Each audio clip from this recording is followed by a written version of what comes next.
Sistema nervoso. O sistema nervoso é responsável pela interação de estímulo e resposta entre o ambiente e o organismo e pela regulação e coordenação de outros sistemas corporais. Ele atua em conjunto com os sistemas endócrino, imune e órgãos sensoriais e também é controlado por eles. Embora o sistema nervoso, na verdade, forme um sistema único e integrado, por conveniência e propósitos descritivos, ele é dividido em partes. Essa divisão pode ser realizada, por exemplo, baseado na topografia, diferenciando entre sistema nervoso central, que consiste em encéfalo e medula espinhal, e sistema nervoso periférico, composto por nervos espinhais e cranianos. Mas antes de falarmos de cada parte do sistema nervoso, pessoal, vamos citar as suas funções. Ele possui três, que são consideradas como principais.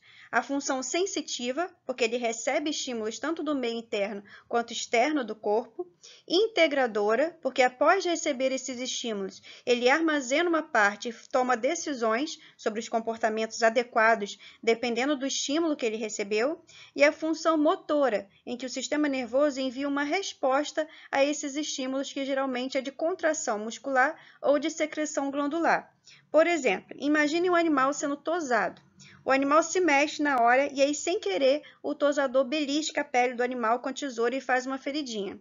Esse corte foi o estímulo que o sistema nervoso recebeu e percebeu pela função sensitiva. Aí, gente, a partir dessa sensação, o sistema nervoso vai interpretar o que deve ser feito numa situação como essa, usando a sua função integradora, e vai reagir com a função motora, por exemplo, afastando o corpo desse objeto cortante. Ou seja, o sistema nervoso integra as funções sensitiva, integradora e motora para que o corpo funcione de maneira adequada e coordenada.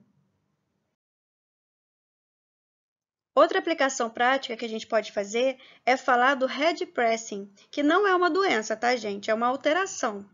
Muita gente, inclusive, pensa que o head pressing é uma doença, mas, na verdade, é um comportamento que indica que alguma coisa está afetando o organismo dos animais.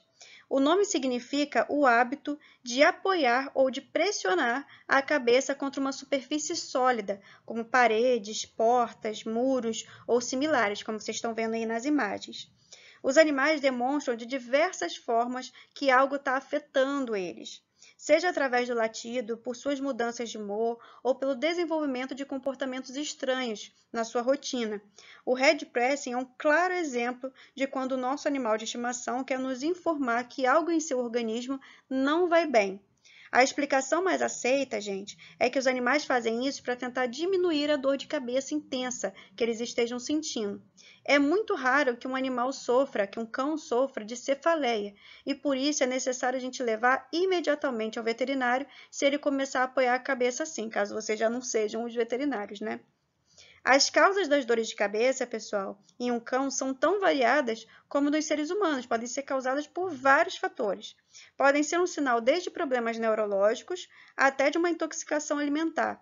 Os especialistas observam os seguintes fatores como as causas mais comuns do head pressing: traumatismo, hidrocefalia, com aumento da pressão da cavidade cerebral por causa do acúmulo de líquido, processos infecciosos que comprometem o sistema nervoso, como, por exemplo, a raiva, a toxoplasmose e a sinomose, tumores ou edemas cerebrais, derrame cerebral, intoxicação por substâncias químicas, tóxicas ou narcóticos, acúmulo de toxinas no organismo, principalmente devido à deficiência hepática, e ingestão excessiva de sódio ou sal, mas pode também ser causada por outros fatores. Esses são só os principais.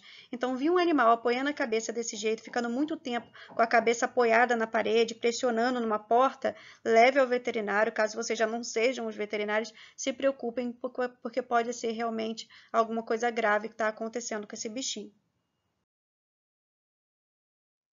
Agora sim, vamos falar das divisões do sistema nervoso. Como eu já mencionei, anatomicamente, o sistema nervoso é dividido em duas partes, sistema nervoso central e sistema nervoso periférico. O sistema nervoso central recebe esse nome porque está localizado centralmente no corpo. Já vimos que no sistema nervoso central, muitos tipos de informações sensitivas são integrados e correlacionados. Pensamentos e emoções são geradas, a memória é armazenada, enfim. O sistema nervoso central é responsável, então, por funções mais complexas do corpo, além de controlar também a maior parte dos estímulos de contração muscular ou secreção das glândulas. O sistema nervoso central está conectado aos receptores sensitivos, músculos ou glândulas que estão na periferia do corpo através do sistema nervoso periférico.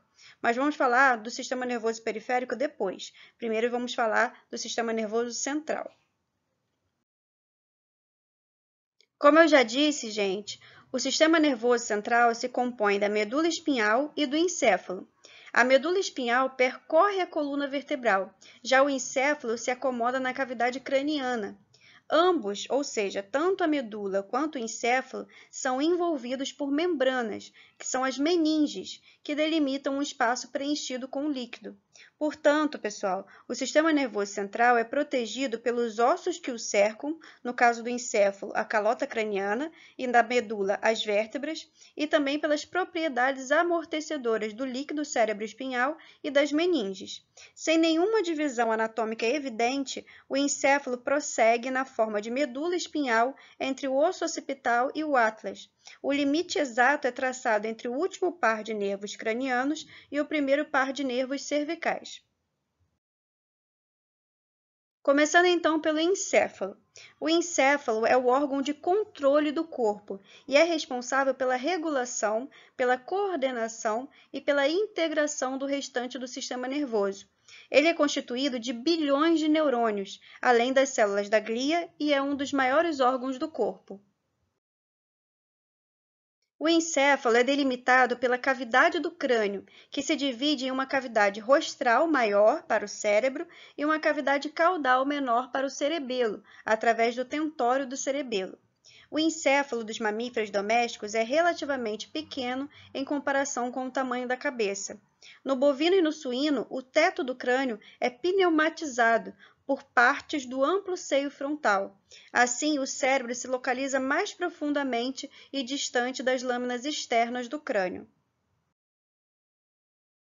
Com base em seu desenvolvimento ontogenético e filogenético, o encéfalo pode ser subdividido em 5 partes principais, que são as seguintes: rombencéfalo, que é posterior, subdividido em mielencéfalo, ou medula oblonga ou bulbo, metencéfalo, que é ponte e cerebelo, mesencéfalo, que é a parte média, e prosencéfalo, que é anterior, subdividido em diencéfalo e telencéfalo. No entanto, minha gente, essas divisões que eu acabei de falar para vocês são mais complicadas de entender, e uma alternativa é usar uma divisão mais simples, com base na anatomia macroscópica. Por isso, macroscopicamente, o encéfalo pode ser dividido em 3 partes principais: o cérebro, o cerebelo e o tronco encefálico. O cérebro é composto, então, de telencéfalo e diencéfalo. O tronco encefálico de mesencéfalo, ponte e bulbo, ou medula oblonga, e o cerebelo, que é só cerebelo mesmo.